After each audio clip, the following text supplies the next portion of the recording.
Inuna ko nga munang lutuin yung custard milk ng halo-halo para lumamig. Umpisahan na natin. Kumuha ko ng 12 pieces na itlog. Egg yolk lang ang kailangan natin kaya pinaghiwalay ko ang puti sa pula. Ay ano ba naman itong mga itlog na ere at yung pulay nagkalat? Ay hindi ako magaling maghiwalay ng puti sa pula.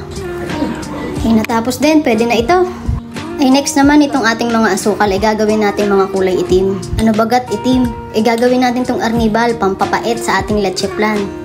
Pag naghalo ang pait at tamis ay kasarap.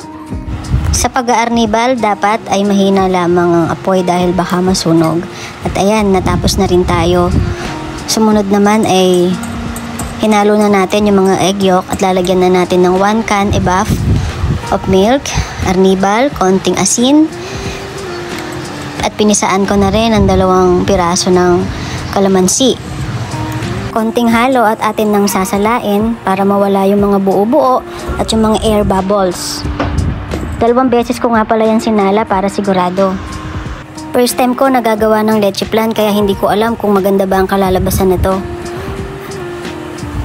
Pero mukha namang masarap dahil hindi pa man luto ay creamy na.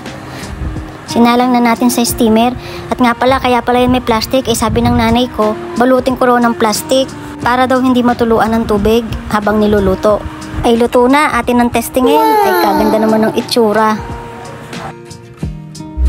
Nang ako'y matapos, naghanda na ako ng aming pananghalian. Ang aming ulam ay sinaing na galunggong at bistik na talong. Ay siya, kainan na. Ang pagiging isang full-time na nanay ay isang tungkuling puno ng pagmamahal, sakripisyo at walang katapusang mga responsibilidad. Mula sa pag-aalaga sa iyong mga anak hanggang sa pamamahala sa bahay, pagluluto ng mga pagkain, paglilinis at paghawak ng 100 iba pang mga gawain. May mga araw na parang walang katapusang cycle. Ito ay nakakapagod. Napakalaki ng responsibilidad na iniiwan sa iyo at kung minsan parang walang nakakakita sa iyong mga ginagawa. Kahit na sa mga araw na pakiramdam mo ay nahuhulog ka, nakikita ng iyong mga anak ang iyong pagmamahal. Kahit na pagod ka, nararamdaman nila ang iyong pangangalaga. Kahit na nagdududa ka sa iyong sarili, gumagawa ka ng pagbabago sa kanilang buhay araw-araw. Okay lang na magpahinga, okay lang na humingi ng tulong. Hindi mo kailangan gawin ang lahat ng perpekto. Ang pinakamahalaga ay ang pagmamahal at pagsisikap na ibinubuhos mo sa iyong pamilya.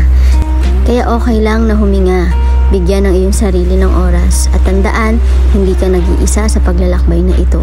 Gumagawa ka ng isang hindi kapani-paniwalang trabaho at ang iyong pagmamahal ay ang pinakadakilang regalo na matatanggap ng iyong mga anak. Tuloy lang nanay, laban lang inay.